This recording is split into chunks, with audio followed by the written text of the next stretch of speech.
Kau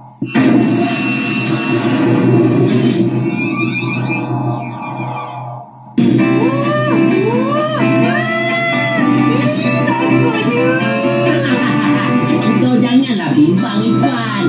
Aku akan bawa kau pergi ke sana dan kembali dengan selamat.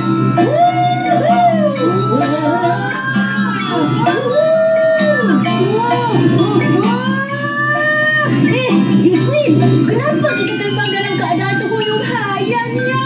Aku takutlah. Ikhwan, angin dah semakin kencang. Kita kena lebih berhati-hati.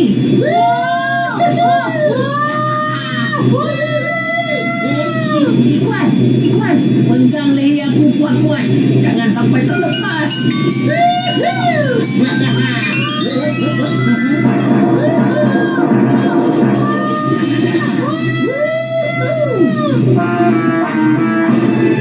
Ikhwan, ada kumpulan burung Garuda cuba sambar kita dari belakang. Janganlah bimbang, Ikhwan.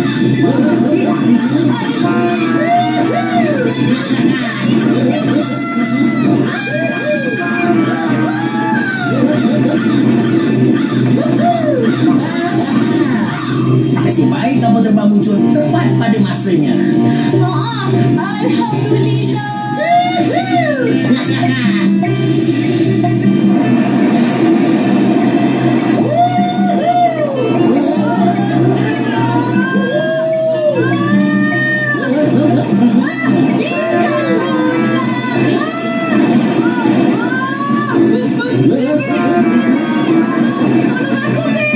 Aku takut.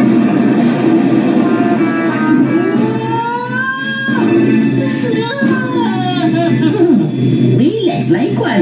Kau masih selamat kan? Aku takut Larry Queen. Aku tak kira. Aku nak balik. Aku nak balik sekarang juga. Cuba kau buka mata kau jam. Tengok keindahan alam semula jadi ciptaan Tuhan ni. Aku takut Larry Queen. Wah, seronoknya tengok awan-awan putih ni. Awan ni lah yang melindungi kita dari panas matahari dan turunkan hujan. Hai, besar sungguh rahmat Allah kan? Subhanallah. Jom kita teruskan perjalanan kita, Ikhwan. Baiklah. Jom. Subhanallah walhamdulillah. Subhanallah, cantik. Tak sangka aku dapat berdiri kat depan Gunung Merapi sekarang ni. Ikhwan, kalaulah secara tiba-tiba Gunung Merapi ni meletus, kita nak buat macam mana?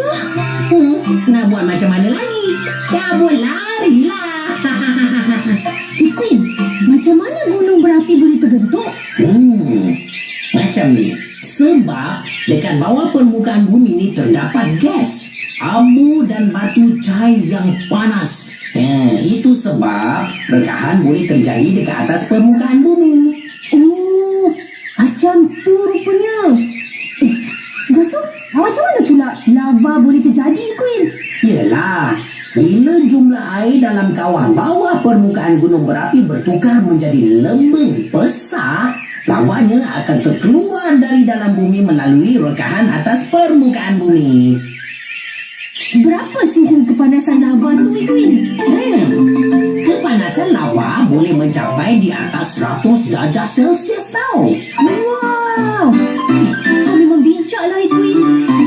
Macam mana kalau aku nak jadi bijak macam kau? Alah, senang je. Amalkan sikap suka mengkaji hal ehwal alam semula jadi dan rajin membaca. Ikhwan, kenapa tiba-tiba ada gegaran kuat ni? Mengikut firasat aku, kalau gegaran dan rekahan bumi ini terjadi secara tiba-tiba, ini bermakna gunung berapi nak meletup. Apa? Tidak. Habis tu, kita nak buat apa sekarang ni? Nak buat apa lagi? Cabut larilah. Gunung berapi meletus.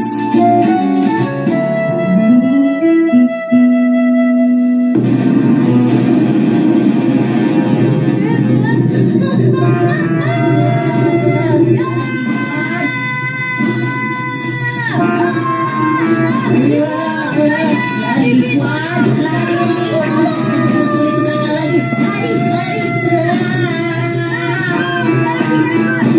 Aku takut lagi, Queen. Aku tak nak mati dulu.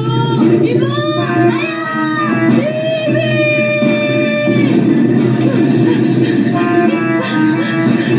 Alamak, gunung berapi dah. Betul lagi lah. Ini habis kita.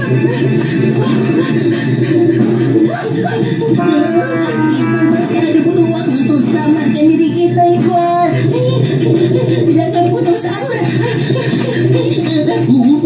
Ikhwan, ada lurah dekat hadapan kita. Kita terpaksa lompat sejauh yang mungkin.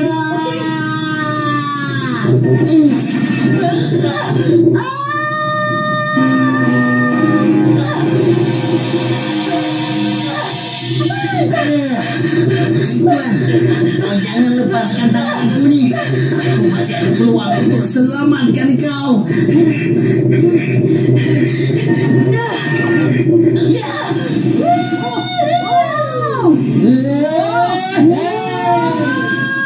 Menuju kita berdua selamat dari malapetaka yang berbahaya, Ikhwan. Alhamdulillah. Aku amat bersyukur kepada Allah. Kau masih marahkan aku lagi ke, Ikhwan? Taklah, tak marah pun. Tapi kenapa kau biarkan kita berdua berlari dalam keadaan lintang pungkang tadi? Kau kan boleh terbang? Semasa kejadian berlaku, aku lupa pula yang aku ni boleh terbang. Apa? Kau terlupa yang kau boleh terbang? Kau sedar tak yang kita berdua hampir terkorban tadi? Tapi nasib baik masa saat-saat terakhir tadi aku teringat yang aku boleh terbang. Queen, apa akan terjadi kalau aku tergelincir dalam lurah tu?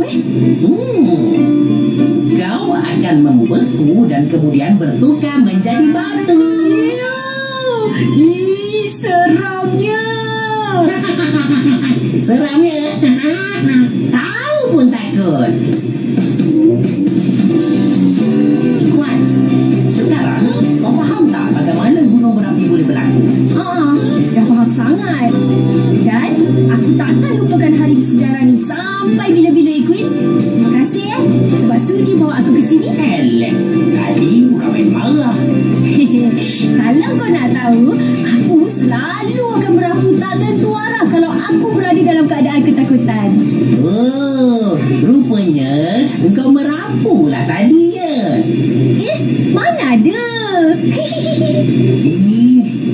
Jomlah kita balik sekarang. Badan aku ni dah mula rasa bahang sangat dah. Oh, okey. Jom kita balik sekarang. Jom.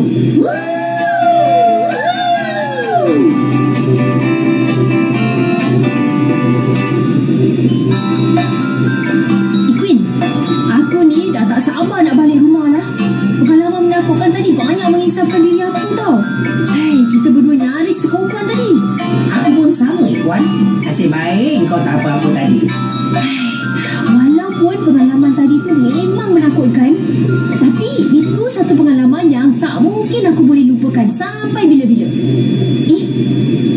Kenapa badan kau tiba-tiba terasa panas sangat ni, Queen? Alamak, janganlah perkara yang tadi ini berlaku. Akan membanggakan keselamatan Ikhwan kalau aku tak boleh meneruskan lagi perjalanan ni.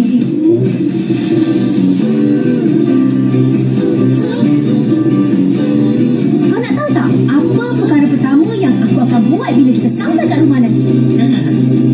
Apa dia, Ikhwan? Aku dah pasang niat dalam hati semasa kejadian. Kalau aku terselamat dari malapetaka ni, aku akan puasa selama 3 hari berturut-turut.